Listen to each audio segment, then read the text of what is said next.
علمی نالج کے معزز خواتین و حضرات، السلام علیکم۔ کہا جاتا ہے پرانے وقتوں میں ایک ایسا شخص تھا جو بہت غریب تھا، یعنی اس کو دنیاوی نعمتیں نہیں ملی ہوئی تھی، نہ اولاد تھی اور نہ ہی وہ زندگی کو سکون سے جی پا رہا تھا۔ دولت تو بالکل بھی نہیں تھی۔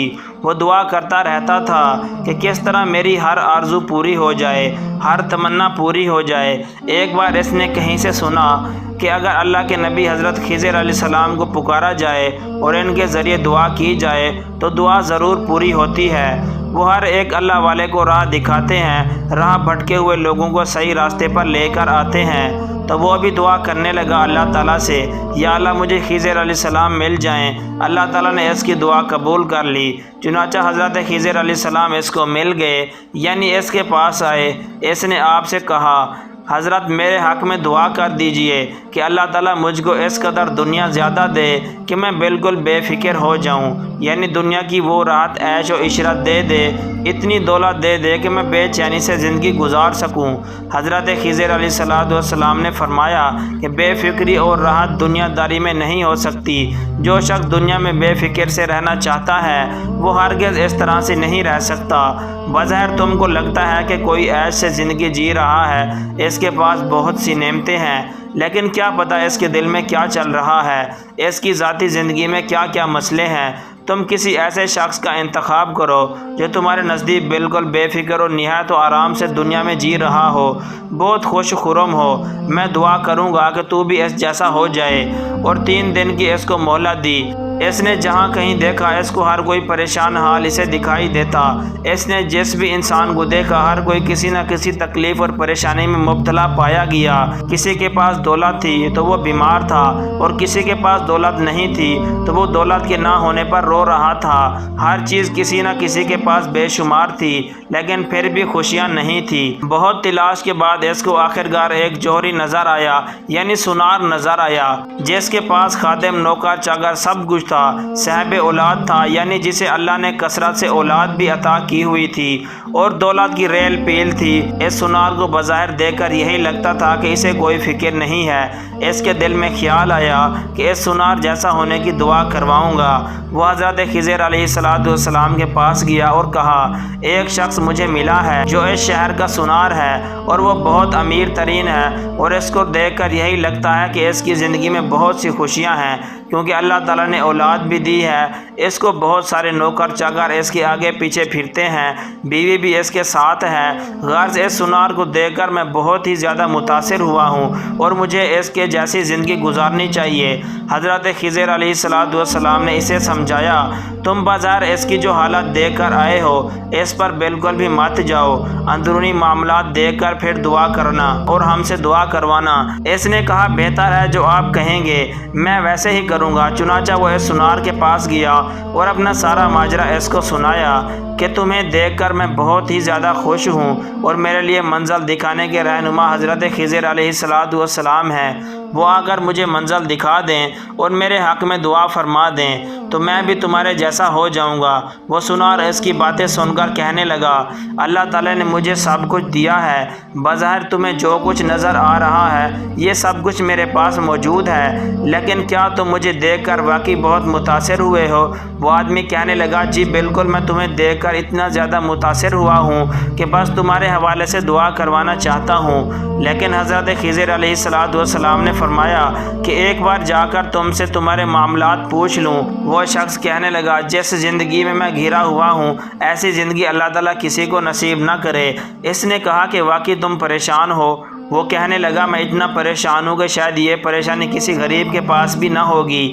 اس نے کہا، میرا دردناک واقعہ سنو۔ ایک بار ایسا ہوا تھا کہ میری بیوی سخت بیمار ہو گئی تھی، اور بیماری کی وجہ سے چلنے پھرنے سے بھی قاصر ہو گئی۔ میں اس سے بہت شدید محبت کرتا تھا۔ جب وہ چلنے پھرنے سے قاصر ہو گئی، یعنی بستر پر جا لگی، اور اس کا آخری وقت قریب آ گیا، تو میں نے اس کو مرتے ہوئے دیکھ کر رونے لگا۔ مجھے شدت سے غم نڈال دے کر اس نے کہا، تم غم کیوں کرتے ہو، روتے کیوں ہو؟ جب میں مر جاؤں گی تم دوسری شادی کر لینا۔ میں نے کہا، ہرگز نہیں، میں کبھی نکاح نہیں کروں گا۔ کہنے لگی، سب یہی کہتے ہیں، اور آدمی بس بیوی کے مرنے کا انتظار کرتے ہیں۔ اس کو مرے ہوئے زیادہ دن بھی نہیں گزرتے کہ دوسری شادی کر لیتے ہیں۔ جب بیوی کی موت ہوتی ہے تو شوہر کو ایک بار ایسے لگتا ہے کہ اس کی دنیا تباہ ہو گئی ہے اور اب وہ جی نہیں سکے گا، اور پہلی بیوی کی موت کو زیادہ عرصہ بھی نہیں گزرتا کہ زخموں کو بھرنے کے لیے دوسری بیوی آ جاتی ہے۔ میں نے کہا ہرگز بھی ایسا نہیں ہوگا، میں تم سے بہت زیادہ محبت کرتا ہوں اور تمہاری محبت میں کبھی دوسری شادی نہیں کروں گا۔ اگر تمہیں لگتا ہے کہ آدمی جس مردانگی کی وجہ سے دوسری شادی کرتا ہے تو تمہارے سامنے اس مردانگی کو میں ختم کر دیتا ہوں۔ میں نے اپنی بیوی کے سامنے اپنی مردانگی کو ختم کر دیا، جس کی وجہ سے انسان شادی کرتا ہے اور جس کی وجہ سے بچے پیدا ہوتے ہیں۔ اب قدرت کا فیصلہ دیکھیے کہ میں نے اپنی مردانگی کو ختم کیا تو اسی وقت میری بیوی کی بیماری جاتی رہی اور وہ صحت یاب ہو گئی اور ہر بیماری سے چھٹکارا حاصل کر چکی تھی۔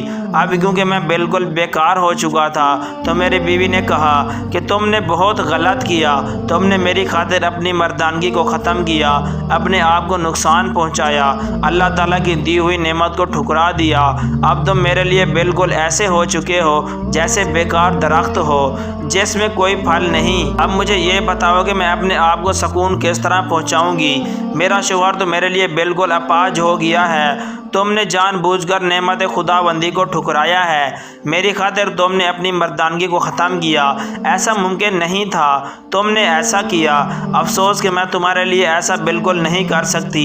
وہ کہنے لگا جس عورت کی محبت میں نے اپنی مردانگی کو ختم کیا، اس عورت نے میرے سامنے میرے نوکروں میرے غلاموں سے میرے غلط جسمانی تعلقات رکھے، ناجائز رشتے سے جتنی اولادیں بھی ہوئی ہیں یہ سب انہی نوکروں کی ہیں، یہ میرے بچے نہیں ہیں، اور افسوس کہ میں کسی کے سامنے جا کر یہ بات بھی نہیں کہہ سکتا، یہ سب اولاد نوکروں کی عنایت ہیں۔ میں اپنی آنکھوں کے سامنے اپنی بیوی کی حرکتوں کو دیکھتا ہوں لیکن اپنی بدنامی کی وجہ سے کچھ بھی نہیں کہہ سکتا کہ لوگ کہیں گے یہ تو نامرد ہو گیا ہے اور اپنی بیوی کے قابل نہیں رہا، تو مجبور ہو کر اس کی بیوی نے نوکروں سے رشتہ رکھا۔